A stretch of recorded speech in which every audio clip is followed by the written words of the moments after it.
ఈ సమస్య అజ్ఞానం వల్ల పుడుతుంది. ఈ ప్రపంచంలో ఆనందం ఉంది అని అని తప్పు వీక్షణ వల్ల పుడుతుంది. ఈ ప్రపంచంలో ఆనందం ఉంటే మీకు ఆనందం అనిపించాలి. కానీ మీకు ఆనందం అనిపిస్తుంది ఎలా? బాధలో బయటికి వెళ్ళిన తర్వాత. బాధ లేకపోతే ఆనందం కూడా లేదు. ఆనందం అంటే ఒకటే కారణం లేదు. అది దుఃఖం నుండి బయటికి వెళ్ళినప్పుడు, బాధ నుండి బయటికి వెళ్ళినప్పుడు పుట్టిన ఒక కారణం. అందుకే ఆనందం వెతకడం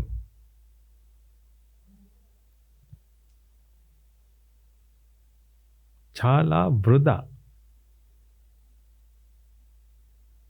ఆనందం వెతకడం. కానీ మీ మనసులో బాధ ఉంది. అందుకే బాధ గురించి నేర్చుకుందాం మనం. బాధ నుంచి ఈ బాధ ఎలా పుడుతుంది అని. ఆనందం వెతకకండి, జ్ఞానం వెతకండి. గుడిలో వచ్చి భగవానుడి నుండి జ్ఞానం యాచించండి. ఆనందం కాదు.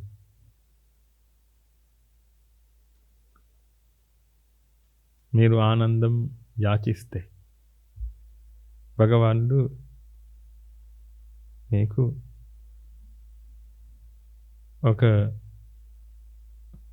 ఒక ప్యాకేజ్ ఇస్తాడు. ఎందుకంటే మీరు ఆనందం యాచించారు. అందుకే మీకు ఒక ప్యాకేజ్ మీకు లభిస్తుంది. ఈ ప్యాకేజ్లో ఏమిటి చెప్పండి? భగవానుడు మీకు ఒక ప్యాకేజ్ ఇచ్చాడు. ఈ ప్యాకేజ్లో బాధ ఉంది. బాధ నుండి బయటికి వెళ్ళడానికి మార్గం ఉంది. వెళ్ళినప్పుడు మీ మనస్సులో ఆనందం పుడుతుంది అని నమ్మకం ఉంది.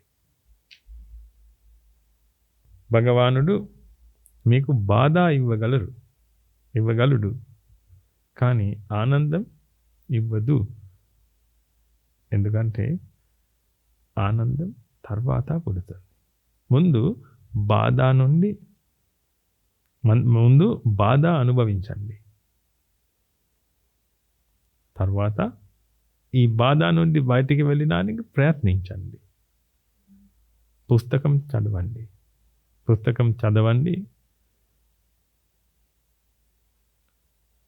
ఈ ప్రవచనాలు వినండి. విని రకరకాలుగా ప్రవచనాలు ఉంది, వినండి. పాజిటివ్ థింకింగ్ ప్రవచనాలు కూడా ఉంది. నానా రకాలుగా ప్రసంగాలు ఉంటాయి, వినండి. ఈ బాధ నుండి బయటికి వెళ్ళడానికి మార్గాలు మీకు లభిస్తున్నాయి. ఆ మార్గాల నుండి ఒక మార్గం నిర్ణయిస్తే ఆ బాధ నుండి బయటికి వెళ్ళండి. ఈ బయటికి వెళ్ళినప్పుడు మీకు భగవానుడి నుండి యాచించిన ఆనందం లభిస్తుంది. డైరెక్ట్గా కాదు, డైరెక్ట్గా మీకు బాధ లభిస్తుంది, తర్వాత మీకు ఆనందం లభిస్తుంది. అందుకే ఆనందం యాచించిన వాడు తన జీవితానికి బాధ యాదించాడు. అందుకే ఆనందం యాదించవద్దు. భగవానుడి నుండి జ్ఞానం యాచించండి. గురువు గారు నుండి జ్ఞానం యాచించండి. జ్ఞానం లేకపోతే మీ మనస్సులో అజ్ఞానం పుడుతుంది. ఈ కాంతి లేకపోతే మీ మనస్సులో చీకటి పుడుతుంది.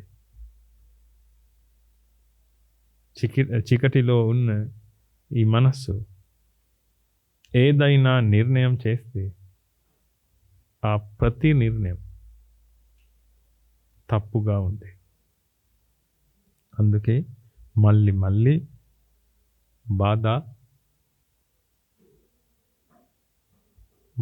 మీరు బాధపడుతున్నారు. మీ సమస్యలకు ఏదైనా సమాధానం తీసుకోలేరు, అజ్ఞానం ఉంటే. అందుకే మనస్సులో అజ్ఞానం తొలగించడానికి మనం ప్రయత్నిద్దాం.